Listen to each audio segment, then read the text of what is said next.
पोहोचलेले आहेत। मातोश्रीवर उद्धव ठाकरे विरोधकांसोबत चर्चा करणार आहेत आणि या चर्चेसाठीच एक महत्त्वाची बैठक मातोश्रीवर होतीये। ईव्हीएमच्या मुद्द्यावर विरोधक आता आक्रमक झालेत। शपथविधीनंतर आणि त्यानंतर भूमिकेबाबत बैठकीत चर्चा होणार आहे। एक महत्त्वाची बातमी आपण बघतोय। उद्धव ठाकरेंच्या भेटीसाठी विरोधक हे मातोश्रीवर दाखल झालेले आहेत। यावेळेस ईव्हीएमच्या मुद्द्यावर उद्धव ठाकरेंसोबत बैठक होईल आणि या बैठकीत महत्त्वाची चर्चा देखील होणार आहे। एकीकडे अधिवेशन सुरू झालेलं आहे। सदस्यांच्या शपथविधीसाठी हे 3 दिवसांचं अधिवेशन होत आहे आणि त्याच पार्श्वभूमीवर आपण बघतोय की विरोधकांनी आजच्या शपथविधीवर बहिष्कार टाकत सभागृहातून सभात्याग केला आणि त्यानंतर थेट मातोश्रीवर हे विरोधक पोहोचलेले आहेत। तिथं उद्धव ठाकरेंसोबत त्यांची बैठक होणार आहे।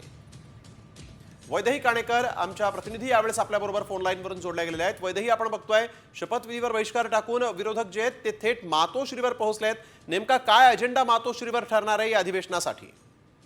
नक्कीच मातोश्रीवरची बैठक ही अतिशय महत्त्वाची मानली जाते, कारण आज पहिला दिवस आहे अधिवेशनाचा आणि सगळे आमदार शपथविधी घेत आहेत। मात्र विरोधकांनी या शपथविधीवर बहिष्कार टाकलेला आहे।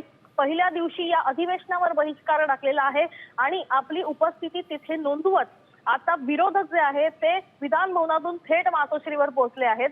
सगळेच विरोधक त्या ठिकाणी एकत्र बसून निर्णय घेणार आहेत की शपथविधी बाबत नेमकं काय करायचं, कारण ईव्हीएम बद्दल विरोधक आक्रमक झालेले आहेत आणि ज्या पद्धतीनं ईव्हीएमच्या संदर्भातला मुद्दा सध्या विरोधक उचलताना बघायला मिळतात, त्यामुळे कुठे ना कुठेतरी महायुतीच्या एकूणच विजयाचा निषेध त्या ठिकाणी नोंदवला जातोय आणि म्हणूनच आज शपथविधी कोणी घेतलेली नाहीये। पण उद्या शपथविधी घेतील का किंवा शपथविधीबद्दल नेमका काय निर्णय घेणार याकडे प्रत्येकाचं लक्ष लागलेलं आहे। म्हणून मातोश्रीवरच्या बैठकीमध्ये अनेक महत्त्वाच्या या संदर्भात चर्चा होणार आहेत। अनेक महत्त्वाचे निर्णय महाविकास आघाडीतर्फे घेतले जाणार आहेत। बिलकुल, धन्यवाद वैदेही आपण दिलेल्या सविस्तर माहितीसाठी।